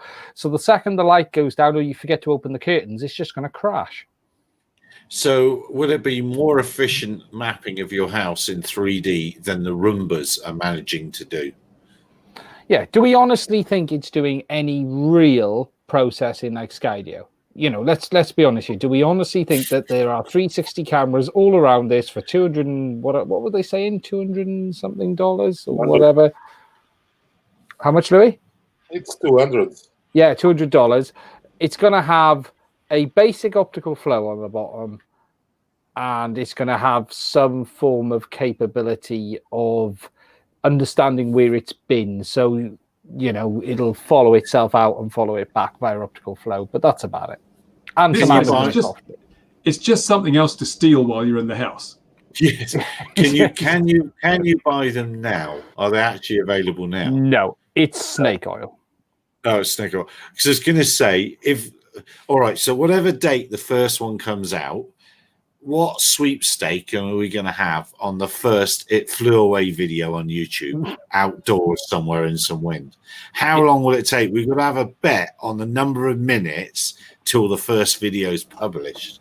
And what's to stop someone hijacking it and flying into the bathroom while you're having a shower? Hey, oh, they thought of that. I thought you were going to say something else there with a S. That video. Let's not be negative. I was just looking at the latest latest clean sweep that my Roborock did. It's a Roomba style vacuum cleaner. And those things have a very good intelligence on them, and they can optimize the routes. They can do a lot of things. I can tell you that it's plug and play, and the newer models even have their optical recognition. So they have a camera in front that even avoids pets or cables or socks that you can leave on the ground. So the low-cost technology of these things has come a long way. Oh, yes. Shall I tell you what a really nasty primary school teacher does to the naughty children who really annoy him? So he tells them that they have to watch this video. Hang on, I'll post this up here. And what I did was, I set them the challenge to see if this really would clean an entire room. And it's a 5-hour-long video. And a couple of the pesky ones have said, "Sir." What a terrible teacher would do that. So, yeah. No, they are clever things. And they're getting cheap as chips, aren't they? No, and for instance, the 360 LiDAR, this one I got costs as a spare part $50. It's a 360 LiDAR, and it's very, very worthy of those $50. So the slow boat from China is going to bring me one as a spare part, so I can tinker with it. Because, as usual, some of the open source guys have already decided to tinker with those LiDARs. But the smarts that are on these robots are impressive at the moment, to say the least. So the price point of $200 for that flying gadget, I think it's quite doable. Yeah, I don't think it's not doable. I just don't think it's going to deliver what they say it's going to deliver. And that's, they've got it chasing a burglar out of the house being the most amazing thing in the world. And it's going to save your cat, your pet. It's going to save, literally, if I was the guy breaking in, I'd be looking at it and going, I'll have that. Thank you very much. That'll go in the bag. If you see, from what I read, you have to teach him where to go, where it can go. So it must have some kind of LiDAR type. So basically, it must be the same kind of processing that these Roomba-style Roborock Xiaomi vacuum cleaners use. Yeah. They record the map of the environment, and then they can go around the environment easily. And the third axis, it's not impossible to do. But remember, Louis, these things have wheel encoders, most of them. They know where they're going. Do you know what I mean? On ground-based, it knows how many steps it's gone forward, and it knows how many steps that table was away from it when you left it there. That's very different to the ear, isn't it? No, but because as these guys, you've seen that video of the interview that Gary did with the guys that launched what was Teal, the guys from Teal, Gary, that have that drone that is also certified for the Air Force. Oh, yeah, the one I did last week. Yeah. Yeah. I can't remember now. I'm looking for something else. Is it? Qualcomm has been putting out some nice chipsets that incorporate a lot of things. I'm not saying that that drone is going to have something as complex as that, and you don't need the wheel encoders to get a good positioning. They must have any other kind of determination of position that records the position of the drone and then replays. That's it. Yeah, there's a lot of ways of doing it in it, but it just felt a bit like snake oil. Something else I saw that was interesting this week. Did that Alta aircraft release? Because I saw a story that has now gone on it, that was published and now has disappeared. And it wasn't on your website, Gary, it was on another one. But I'm assuming then someone published something they shouldn't have too early, or was the product pulled? The Astro. The quadcopter. Yes. Now, there was a story released by one of the websites, and it's now gone. But I think it's still out there. It was this week. When I clicked the link to their website, it's now gone. I won't talk about competing websites, Gary, but I just thought it was interesting. But I don't know if you'd heard anything. Had you been sent something this week to put out? No. No, I haven't. No, I haven't. Oh, there's Australia calling. Up and Beyond is there. I was just looking. You mentioned that we had a really good car chase. You said about chasing the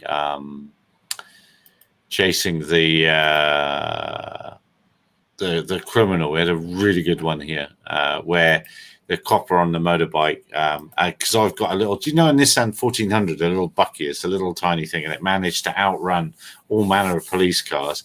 And this guy on a police bike comes up and he shoots the tire out with his left hand as he's going past the chap, and then he he shoots a rear tire out, and then he manages to get some into the front tire.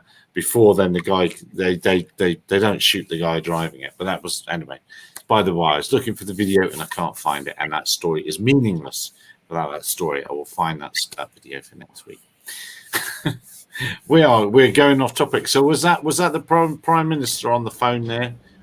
No, it was just a call back from one of those phone sex lines from time to time. Yeah. You know. They do call you back if you're in a queue. You know, it's really good. Yeah. Well, I mean, obviously it's your live Pornhub channel, which you've had to say, hang on a minute, just give me 5 minutes, sort of a thing. Yeah.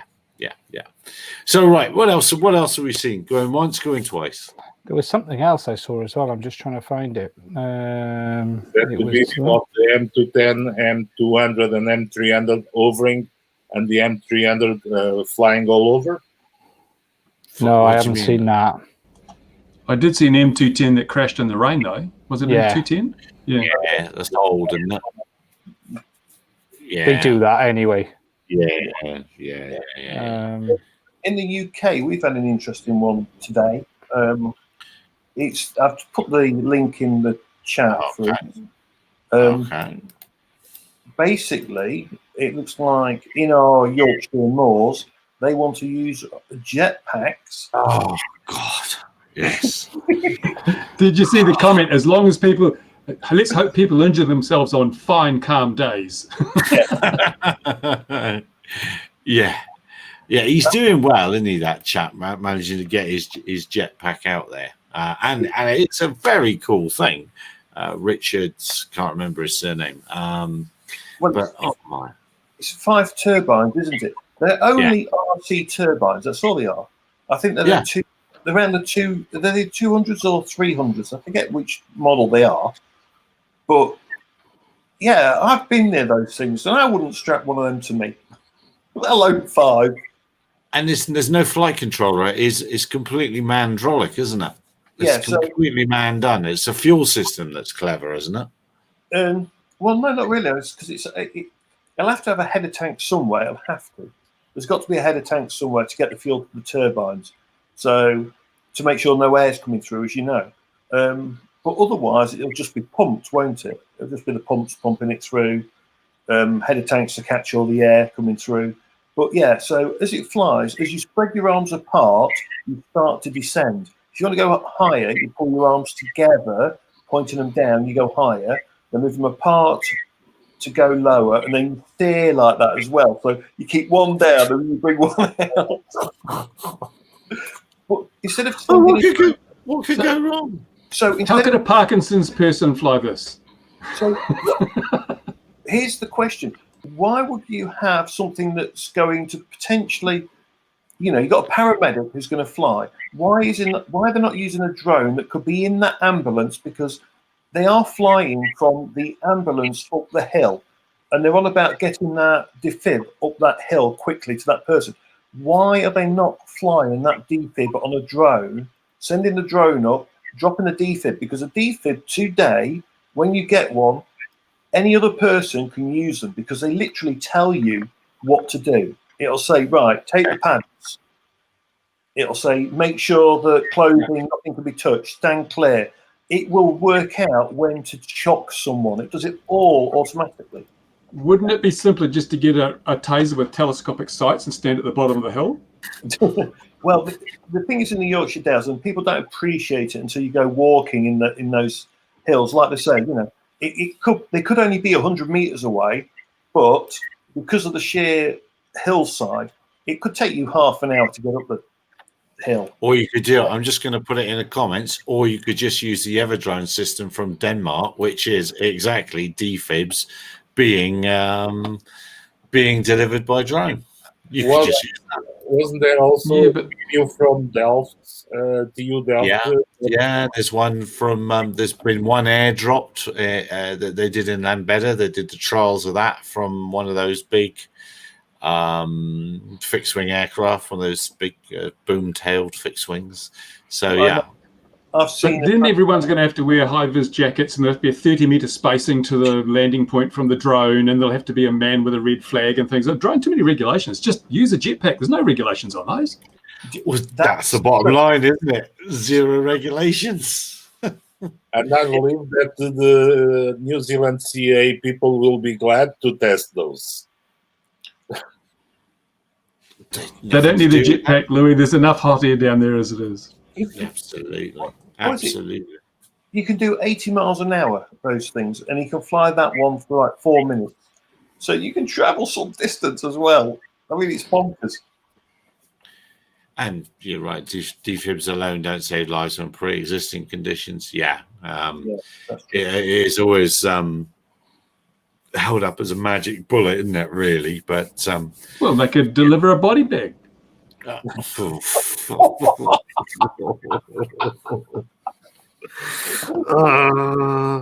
on, what's that? Dear NZCAA.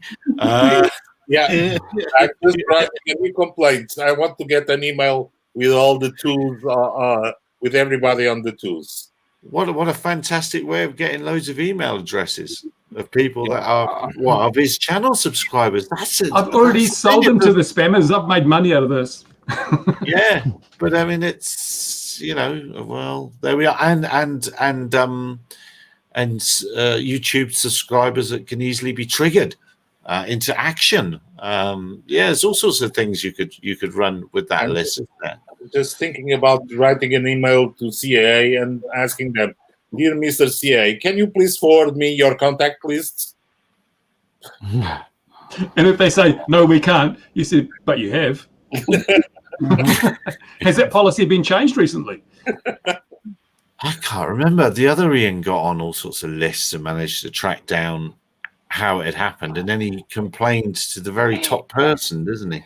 He's on many lists. Most of them we can't even talk about, Gary. Yeah. The dark web is a suspicious place.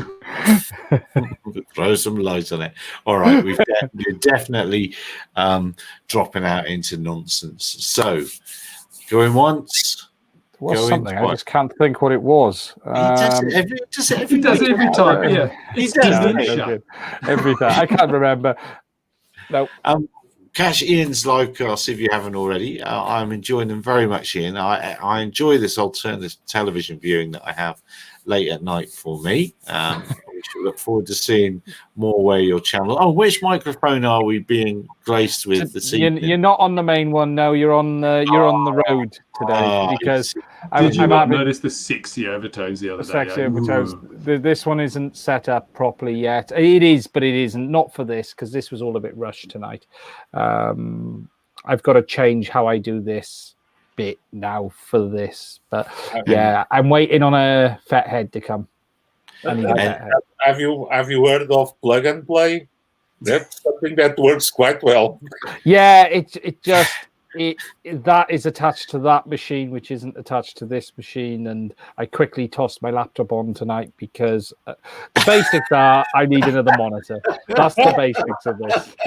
He felt like something wet, so he tossed on his laptop. I've remembered. Oh, go on then. Oh my God! Here we go. Everyone, sit to attention. Have I froze? Yeah. Yes, we've been This doing that is Sunday I've night just thing. received 111 email addresses. Go ahead, Ian.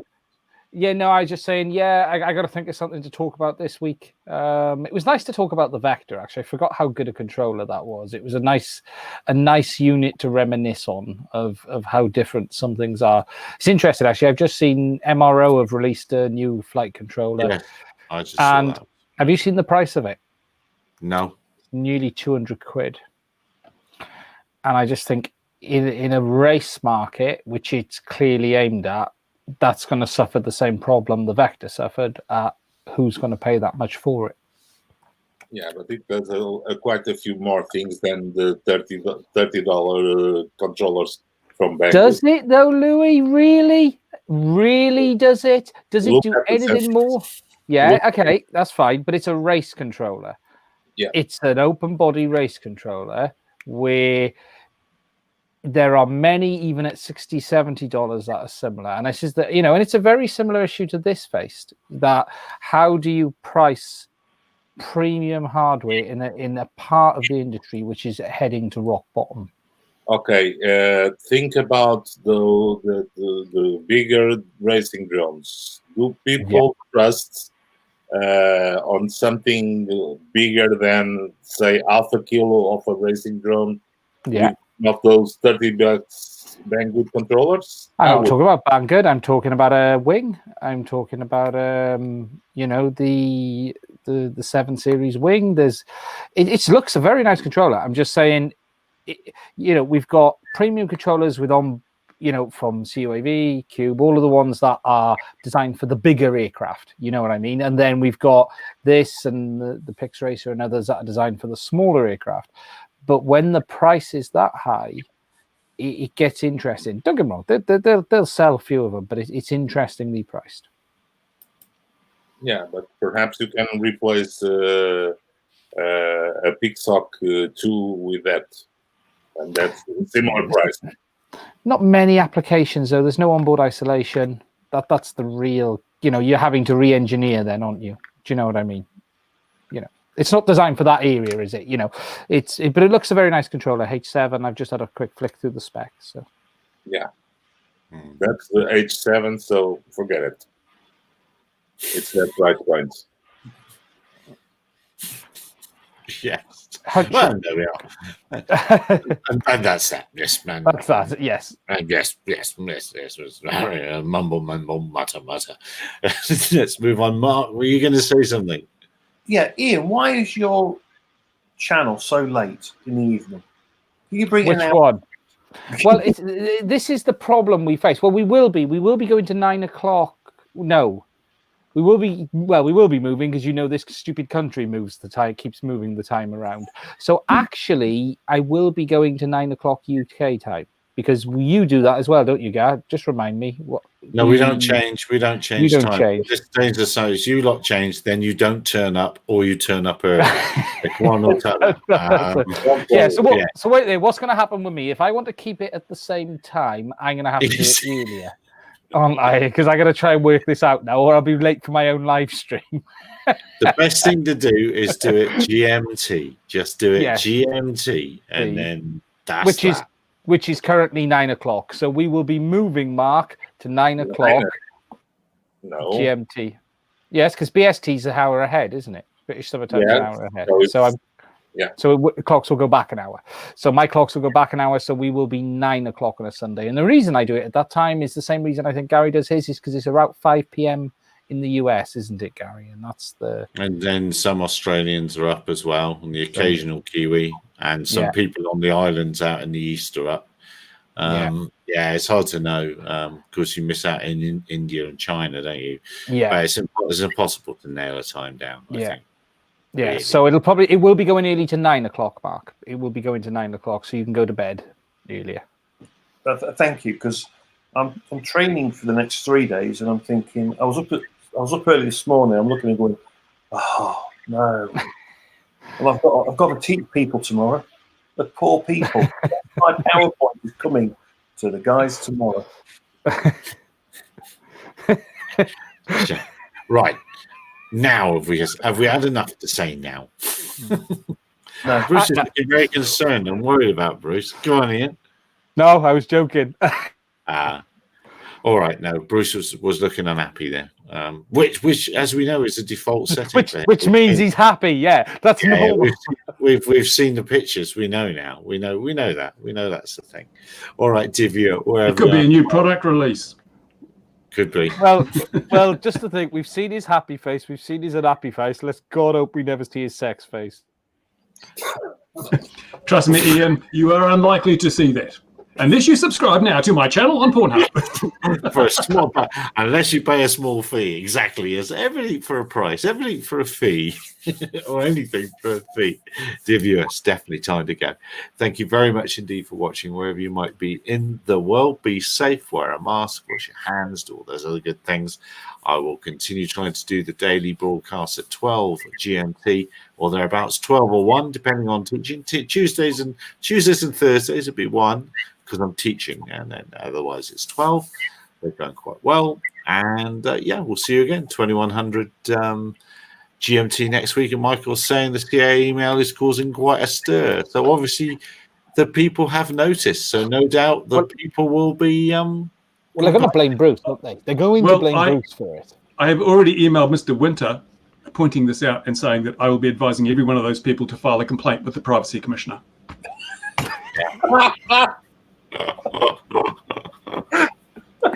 Fantastic. I'll have a look at my email and see mine's here in a minute. I can't remember what I can talk about. All right.